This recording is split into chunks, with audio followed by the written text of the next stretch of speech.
Car la chair a des désirs contraires à l'esprit, et l'esprit en a de contraires à la chair.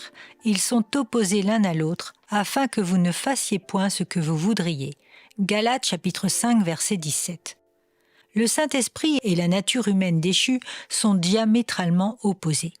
Comme le dit l'apôtre Paul à l'Église de Rome, les tendances de la chair sont ennemies de Dieu parce que la chair ne se soumet pas à la loi de Dieu, elle en est même incapable. Avant de pouvoir travailler efficacement dans notre cœur, l'Esprit de Dieu doit condamner et faire mourir la chair en nous. Il doit avoir notre plein consentement pour remplacer notre moi naturel par la personne de Christ. Cet échange est clairement expliqué dans Romains 6, 7 et 8.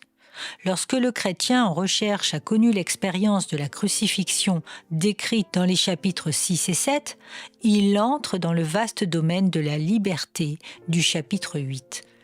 Là, le moi est détrôné et Christ couronné à jamais. À la lumière de ce chapitre, il n'est pas difficile de comprendre pourquoi l'attitude du chrétien vis-à-vis de lui-même constitue un excellent test de validité de ses expériences religieuses.